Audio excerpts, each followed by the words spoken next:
back with you this morning. I so appreciate the invitation. You know, when Reverend Suzanne texted me and said, would you like to come back? I said, oh, absolutely. I said, I can come back and I can talk. It's going to be the holidays. I can talk about Hanukkah, winter solstice, Kwanzaa, or I could do a basic New Thought talk, whatever you'd like.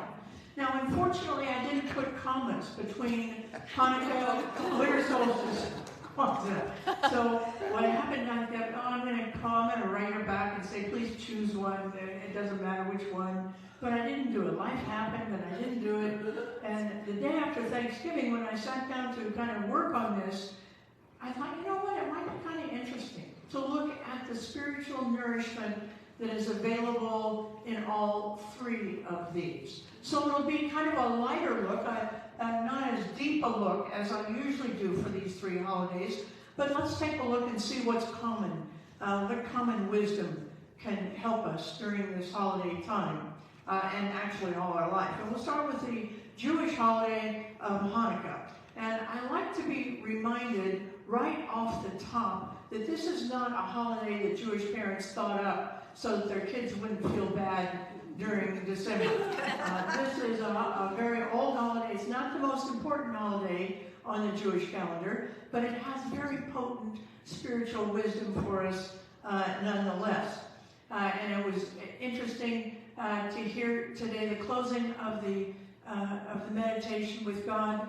All things are possible. And that's the message of Hanukkah. Or as we might say it in religious science, if we stay within spiritual alignment with spiritual laws, all things are possible. Not even the sky is the limit for us. Whenever we look at wisdom, spiritual wisdom in the Jewish tradition, we always tell the story that Jews tell their children this time of year.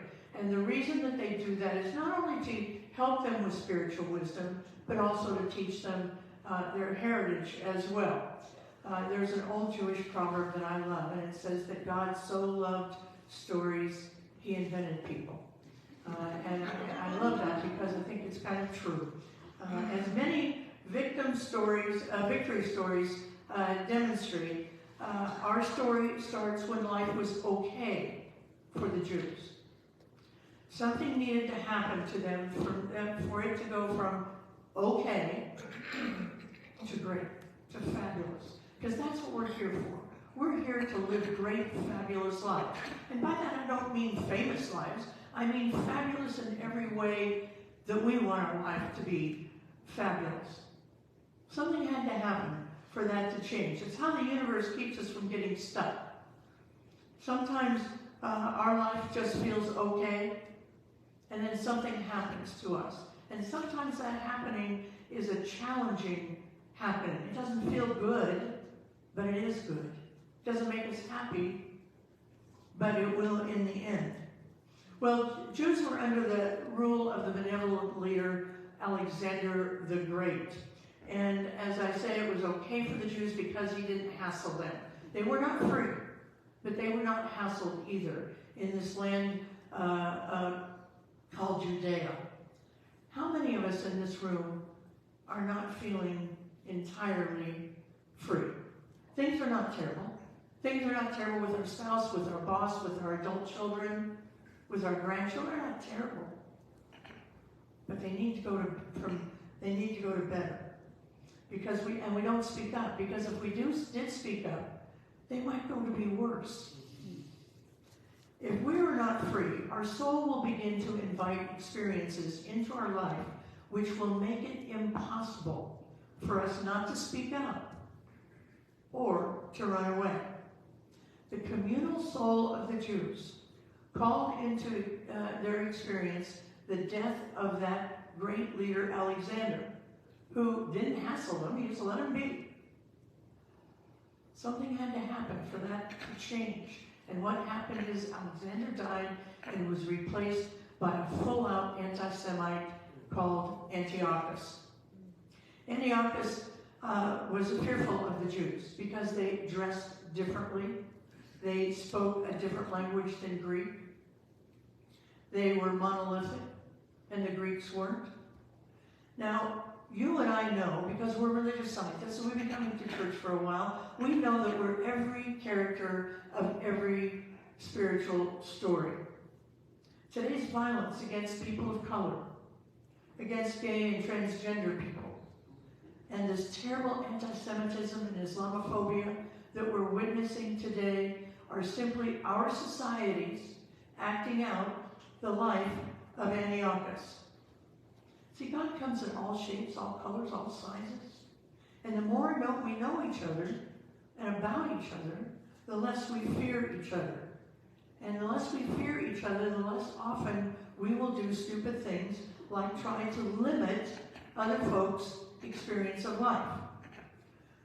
Where are we limiting? Even in our consciousness. I have to ask myself this daily. Where am I limiting, even in consciousness, the experience of somebody else? Is it bikers? Is it rappers? Is it evangelical preachers? Where? What group of people am I trying to limit in their expression? Well, when we limit somebody else's expression, oftentimes we miss blessings in our life. And I know you've all experienced this, that a blessing came from some expression of God that you never expected. I've been in recovery from the disease of alcoholism for many, many years. And when I was brand new in the program, I went to a meeting one night, and there sat a couple named Saddleback Charlie and Chrysler Sal. And I thought, whoa, I don't have anything in common with these people. I'm way above, I don't need to be here. You know, the Chrysler Sal had hair out to here that had so much hairspray that when she moved, her whole head just kind of moved with her. But the truth is, those people saved my life. I had no one else, so I sat there and I listened to them.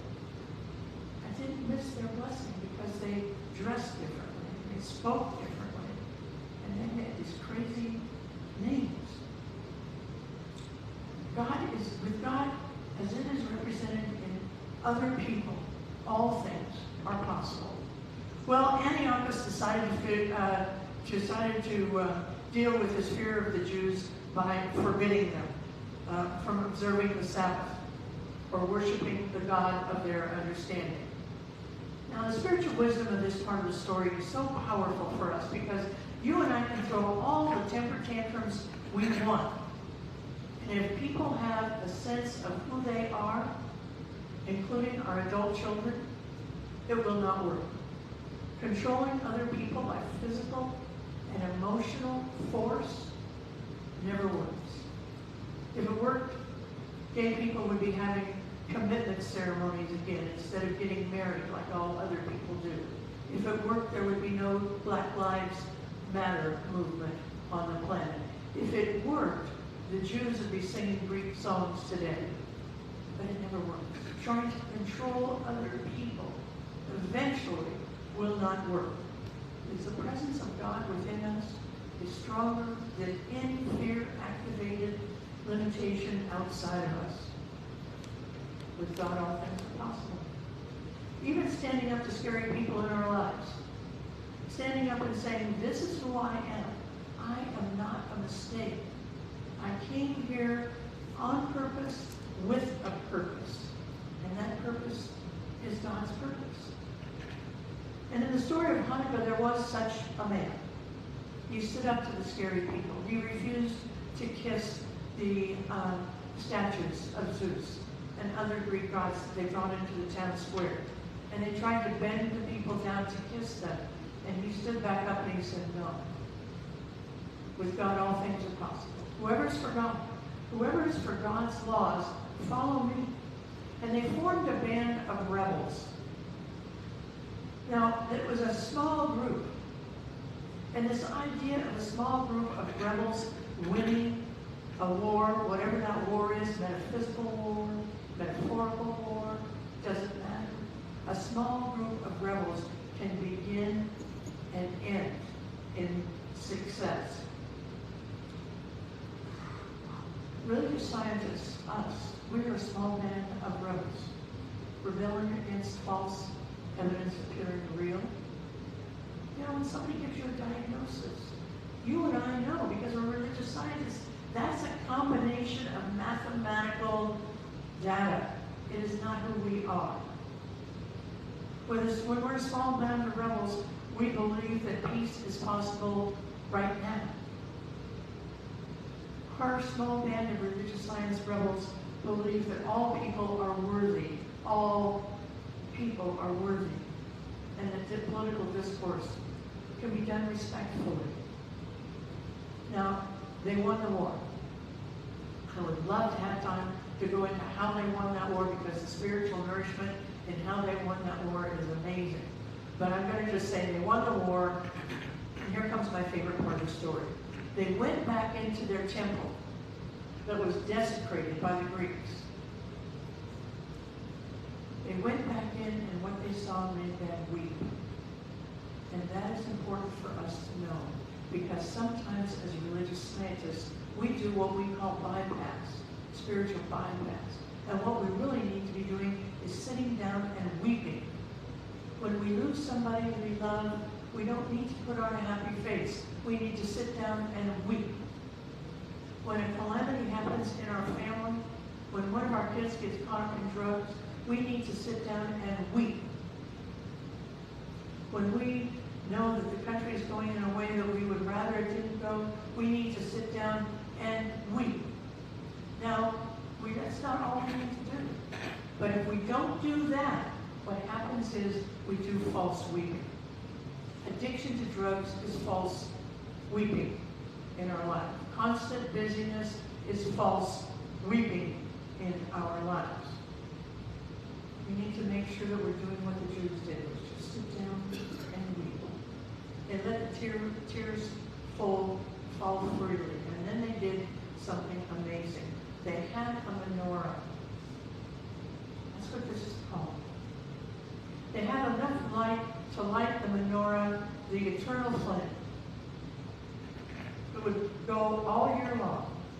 They had enough oil for one night. So they could have waited until the guy maybe sent somebody to run and get some more oil. They could have waited. But they didn't. And that's a powerful story for us. They said, with God, all things are possible. We're going to just go ahead and get started and leave the rest to God. We don't know where the ending is. We don't know if we'll have enough oil. We don't know if we'll be successful in this project. We don't know if we can change our attitude around our family. We're going to start right now. Because with God, all things are possible. See, we don't want to wait anymore. So we take the first step in whatever it is that we're looking for. Take that first step and leave the rest up to God. Well, we're almost out of time now. I still have 2 more holidays to get through, so let's move on to winter solstice. The message of winter solstice is many, but the primary message that I take from that is rest. We're in the dark time. It's time for us to rest. Rest is a powerful spiritual practice. Say that with me. Rest is a powerful spiritual practice. And especially in this time of year when things are starting to move so quickly because we have to get everything done by the 24th or the 25th. We forget that rest is a spiritual practice. Without rest, we get crappy, we get insecure, we imagine things, we have short fuses. We decide the holiday season is just a way for retailers to loot us. And then we get nervous that we've forgotten somebody, so we go out and buy more than we need to buy, so now we have evidence that the retailers are just looting us. But with rest, that has less of an opportunity to happen. Rest is a powerful spiritual practice, but I want to be up front here. Winter solstice is a pagan holiday. Pagan holiday that is filled with spiritual nourishment. Now, I grew up Catholic, and you know, pagan was a word that was thrown around a lot, and it was never in a positive light. So I have to continue to remind myself that pagan is not a devil-worshipping group. Pagans don't believe in the devil. That's a Christian concept. So what we want to keep, I guess you have to turn my notes over. It used to be my age. Your notes have to be on big writing. But here's what pagans do. Pagans worship creation with the same sacred honor that they worship the Creator. Paganism calls us to be compassionate and loving and honoring the one who is one with all of life, with the rivers and the trees and the animals and the stars. Does that sound like something we should fear? No, because that's actually what we do as well here in religious science. Winter solstice is the occasion in which we celebrate the shortest day of the year, December 21st, in ways that Christians would feel very comfortable with. Because many religious scholars, including Christian scholars, believe that Jesus was born in July or August.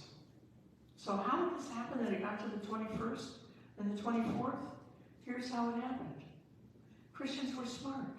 They wanted to convert the pagans, but the pagans loved their rituals. They loved the symbolism of winter solstice. And so they just took it. They just borrowed it. Now we can have all kinds of attitude around that, but in many ways it was very smart. We could call it cultural appropriation today, but in truth, they did what was effective in their life.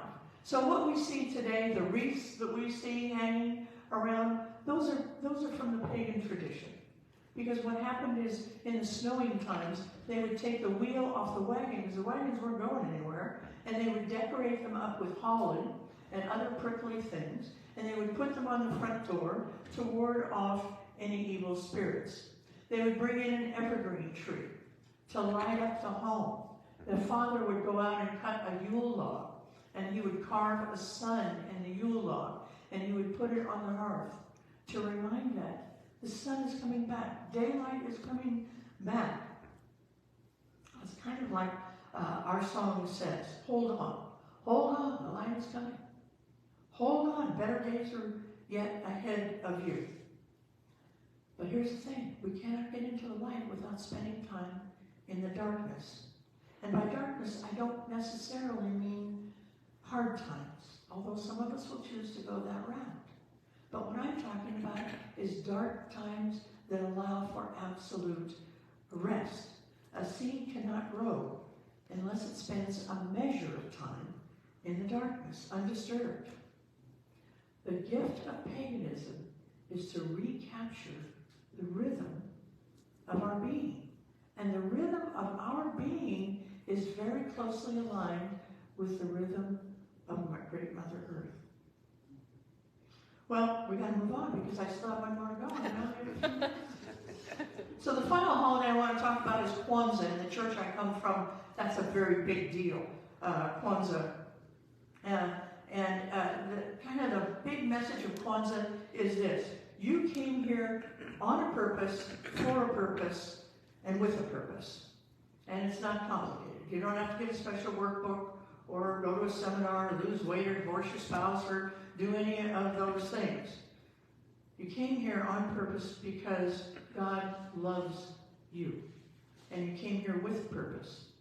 And that love, that purpose is to love God. And the good news is, God is everything. God is everything. All the people, all the situations.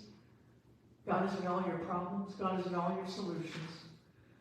And our purpose in life is to stay in love through all of it. So what do I mean by that God is in the problems and the solutions?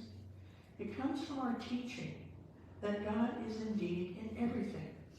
God is always the provider of our good, ready to provide more good. Now, be careful here because notice I didn't say happy. It is not God's job to make us happy. That's our job. God is responsible for our good. I hate to say that because I so want to believe that there's a God in the sky that can make me happy when I'm in pain or happy when I'm sad. But here, it doesn't work that way. When we, as a human body, forget that there are spiritual laws by which we are governed, we make ourselves unhappy. So let me say that again. When we forget that there are spiritual laws by which we are governed, we make ourselves unhappy, not God. We understand that God has always been with us with course corrections. Here's the course correction, Georgia. Have this course correction, Georgia. I once bought into a restaurant. Now, I was drinking at the time. But I once bought into a restaurant because I thought the name Georgia O'Quiche was cute. Never mind, I didn't know anything about business. I didn't know anything about cooking. But I thought it would be a good idea. Now, God was always giving me messages. Georgia, you don't know anything about cooking. You know nothing about business. Did I listen? I didn't listen. God is in the midst of everything. Kwanzaa is not a religious holiday. It's a cultural holiday. But I think it has so much spiritual wisdom. It's a cultural holiday that celebrates the enduring spirit of human beings. And it begins the day after Christmas. It's a story that began with a young man who was in graduate school at UCLA during the riots. His name was Ron Maulana Karinga. He added the Maulana later, but he was a young graduate student, and the riots broke out, and it hurt his soul. He understood completely why people were rioting. But he said, look, I'm going to follow religion. I'm going to follow Ernest Holmes. I don't think you ever heard of Ernest Holmes, but this is what Ernest Holmes wrote. I'm going to stay away from the howlers. That's such powerful wisdom. I'm going to stay away from the howlers, and I'm going to go back to my ancestral home and find something good for me. You can riot if you want to. Racist, you can be racist if you want to, but I'm going to do this other thing. I'm going to go back to my ancestors and see if they have something that will help my people. And when he went back to help find who would help his people, he found this thing called Kwanzaa. Now, he understood that when injustice happens for too long, it becomes intolerable and people snap. He understood why the riots were happening. Like the Jews in Hanukkah, they snapped. I'm not going to kiss the Zeus. I snapped. Gay people at Stonewall, we snapped. No, you're not going to arrest me anymore for dancing with my partner. Chinese people in Tiananmen Square snapped. All of that snapping we have to be careful of in our life. Don't let things get too intolerable in our personal lives because we will snap. There are thousands of women in jail this Sunday morning because they let the abuse go on too long and they snapped. Let this be a lesson to us to take care of things before we snap. Well, like I said, he said, okay, go do it. I'm going to turn away from the howlers and I'm going to see what they have in Africa. He went back to Africa and he found a harvest festival called Kwanzaa. It had one A in the end. And he added another A and he brought it back to the United States. And people, it's the fastest growing holiday in America today, Kwanzaa is. It's based on 7 principles. And families celebrate the day after Christmas. There's a misunderstanding that we're asking black people not to celebrate Christmas. No, they celebrate Christmas, just like white people. But then the day after Christmas, they begin the process of Kwanzaa. And they take one principle, and it's a spiritual principle, every single day. And they look at that, and they talk about it. And they exchange little presents. No Kwanzaa presents can be purchased. They all have to be bought, made. There's a beautiful element of that. Well, I don't have time. I'm going to end this in 1 second. But before I do, I'm just going to run through these 7 principles. And I invite you to Google them and begin to, the day after Christmas, take one. And in your morning meditation, in your morning quiet time, just sit with it and see what it says to you in your life. The first one is called Umoja. This is all in Swahili, so I'll do both. Not that I speak Swahili, but I read it, so I'll tell you. Umoja, and it means unity. It means unity. The second one is Kukujulialika, and it means self-determination. I decide who I am. Nobody else decides who I am. I decide who I am. The third one is Ujima, which means work together and be responsible for one another. If you see somebody else is hungry, like you've done here with your giving at Christmas time to the children, take responsibility for one another. The third one is Ujjayi, cooperative economics. You know, when we were at CSA and it was time for Girl Scouts to sell their cookies, we would set a table out. And so the Girl Scouts, whatever troop they were from, they would come in their little outfits, and they would bring their cookies, and they would bring their order forms, and we would say, it has to be equal. So if you're going to buy one box of cookies, that's fine, but the person behind you is going to buy a box of cookies from the next little girl. Cooperative economics. The fifth one is NEPA, purpose. And I'm telling you, this is so important. All of us need to have a purpose, and we need to know what our purpose is in our life. I retired last year, and I lost my purpose. I walked out that door, and I thought, who am I now? And I had to really work with myself, and work with a mentor, and work with a prayer partner, and until I came out with purpose. I invite you to make sure you have a purpose. The sixth one is Kaupa, that's creativity. We all need creative expression. And the last one is Imani. Well, that's it. Those are the three holidays that I could squish into 25 minutes or so. And I just want to say I wish you a very happy holiday season, no matter what it is that you celebrate.